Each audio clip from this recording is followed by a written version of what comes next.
بسم اللہ الرحمن الرحیم۔ مختصر القدوری کا 38واں باب ہے کتاب الطلاق، سبق نمبر 1 میں خوش آمدید۔ آج کے سبق کے اندر ہم طلاق احسن، طلاق سنت اور طلاق بدعت کے بارے میں پڑھیں گے۔ عبارت دیکھ لیں۔ الطلاق علی ثلاثۃ اوجہ، احسن الطلاق و طلاق السنت و طلاق البدعۃ۔ فاحسن الطلاق ان یطلق الرجل امرأته تطلیقۃ واحدۃ فی طہر واحد لم یجامعها فیہ وَيَتْرُكَهَا حَتَّى تَنْقَضِيَ عِدَّتُهَا۔ وَطَلَاقُ السُّنَّةِ أَنْ تُطَلَّقَ الْمَدْخُولُ بِهَا ثَلَاثًا فِي ثَلَاثَةِ أَطْهَارٍ، وَطَلَاقُ الْبِدْعَةِ أَنْ يُطَلِّقَهَا ثَلَاثًا بِكَلِمَةٍ وَاحِدَةٍ أَوْ ثَلَاثًا فِي طُهْرٍ وَاحِدٍ، فَإِذَا فَعَلَ ذَلِكَ وَقَعَ الطَّلَاقُ وَبَانَتِ امْرَأَتُهُ مِنْهُ وَكَانَ عَاصِيًا۔ ترجمہ دیکھ لیں۔ طلاق 3 قسم پر ہے: احسن طلاق، طلاق سنت اور طلاق بدعت۔ احسن طلاق یہ ہے کہ آدمی اپنی بیوی کو طلاق دے، ایک طلاق ایک طہر میں، ایسے طہر میں کہ جس میں اس نے جماع نہ کیا ہو، اور اس کو چھوڑ دے یہاں تک کہ اس کی عدت پوری ہو جائے۔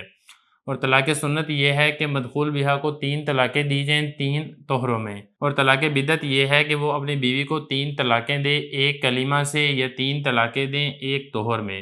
جب اس نے ایسا کر لیا تو طلاق واقع ہو جائے گی اور اس کی بیوی بائنہ ہو جائے گی اس سے، اور ایسا شخص گنہگار ہوگا۔ عبارت ہو چکی ہے، ترجمہ ہو چکا ہے، اب چلتے ہیں اس کی تشریح کی طرف۔ 38واں باب کتاب الطلاق یہاں سے شروع ہو رہا ہے۔ اللہ تعالیٰ نے نکاح کو بندوں کی مشروعیت کے لیے ثابت کیا ہے، اسی طریقے سے اللہ تعالیٰ نے نکاح کے تکملے کے طور پہ طلاق کو بھی ذکر کیا ہے، کیونکہ بعض اوقات ایسا ہوتا ہے کہ یہ نکاح انسان کو موافق نہیں آتا ہے اور انسان اس نکاح سے چھٹکارا حاصل کرنا چاہتا ہے۔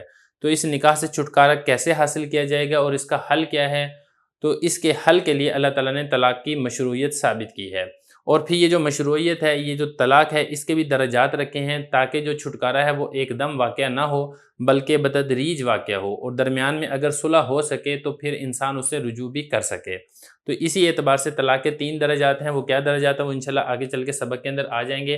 ماقبل سے اس کی کیا مناسبت ہے اس کو بھی تھوڑا سا سمجھ لیں۔ دیکھیں، ماقبل کے اندر ہم نے کتاب الرضا کو پڑھا تھا، کتاب الرضا ہے اور اب یہاں سے کتاب الطلاق ہے، دونوں ہی حرمت کو ثابت کرتی ہیں، لیکن فرق دونوں میں اس اعتبار سے ہے کہ جو رضاعت سے حرمت ثابت ہوتی ہے وہ ہمیشہ ہمیشہ کے لیے حرمت ثابت ہوتی ہے، لیکن جو طلاق سے حرمت ثابت ہوتی ہے وہ حرمت معبدہ نہیں بلکہ غیر معبدہ ہوتی ہے، ہمیشہ ہمیشہ کے لیے نہیں بلکہ بعض اور تھوڑے وقت کے لیے ہوتی ہے۔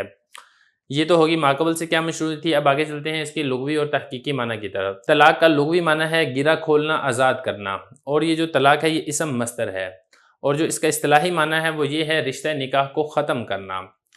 اب اگلی بات یہ ہے کہ طلاق کا حکم کیا ہے، تو طلاق کا حکم یہ ہے کہ طلاق دینا مباح ہے، لیکن مباحات میں سے اللہ تعالیٰ کو سب سے ناپسند مباح ہے۔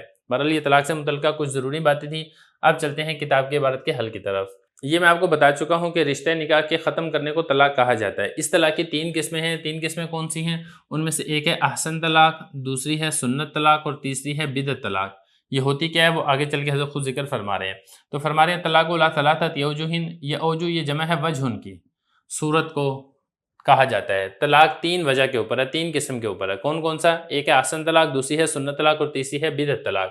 احسن طلاق اس کو کہتے ہیں، وہ بتا رہے ہیں کہ طلاق احسن یعنی طلاق دینے کا سب سے اچھا طریقہ یہ ہے کہ آدمی اپنی بیوی کو ایسے طہر کے اندر طلاق دے جس طہر کے اندر اس نے اپنی بیوی سے صحبت نہ کی ہو، یعنی عورت کو حیض آ رہا ہو، حیض آنے کے بعد جب عورت پاک ہو جائے تو اس طہر کے اندر عورت کو ایک طلاق دے دے، اور طلاق دینے کے بعد پھر اس عورت کے قریب نہ جائے یہاں تک کہ وہ عورت اپنی عدت پوری کر لے، اس کو طلاق احسن کہا جاتا ہے۔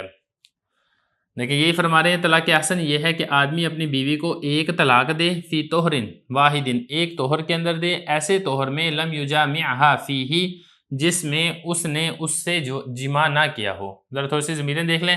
لم یجامع کے اندر ہوا ضمیر ہے جو مرد کی طرف لوٹ رہی ہے، ہا ضمیر ہے جو عورت کی طرف لوٹ رہی ہے، اور فیہ میں ہی ضمیر ہے جو کہ طہر کی طرف لوٹ رہی ہے، یعنی مرد اپنی بیوی کو ایسے طہر میں طلاق دے جس طہر میں مرد نے بیوی سے جماع نہ کیا ہو۔ وَيَتْرُكَهَا اور وہ اس کو چھوڑ دے۔ یترکا میں ہوا ضمیر جو لوٹ رہی ہے رجل کی طرف، ہا ضمیر لوٹ رہی ہے امرا کی طرف، اور اپنی بیوی کو چھوڑ دے گا حتیٰ تنقضی عدتها یہاں تک کہ اس کی عدت پوری ہو جائے۔ یہ جو عدت ہے یہ اس تنقضی کا فاعل واقع ہو رہی ہے۔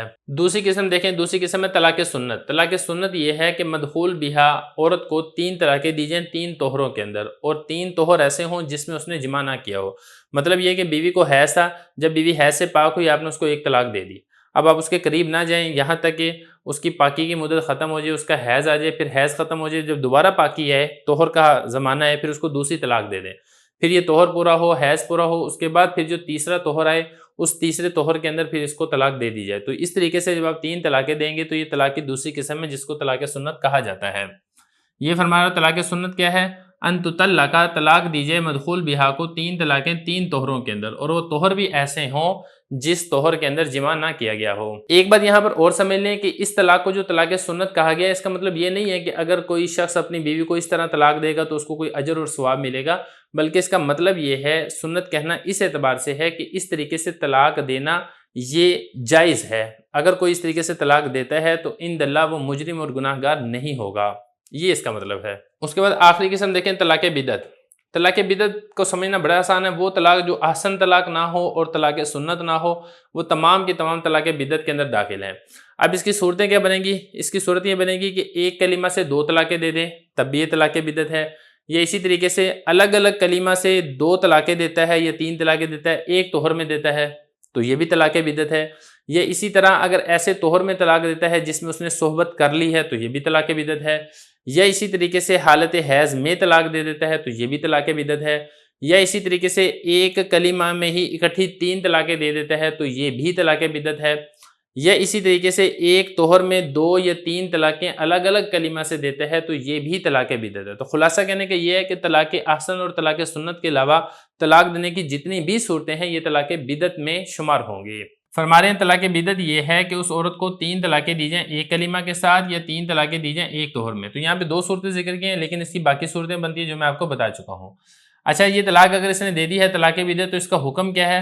تو حضرت فرما رہے ہیں طلاق اگر اس نے ایسا کر لیا، طلاق بدعت دے دی تو وقع طلاق ہو جائے گی، وبانت امراتو، اور عورت بائنہ ہو جائے گی اور یہ شخص گناہ گار ہوگا۔ طلاقیں تو واقع ہو جائیں گی، 1 طلاق دیتا ہے، 2 طلاقیں دیتا ہے، 3 طلاقیں دیتا ہے، جتنی بھی دے گا واقع ہو جائیں گی، لیکن ایسا کرنا جائز نہیں ہے اور ایسا کرنے والا گناہ گار ہوگا۔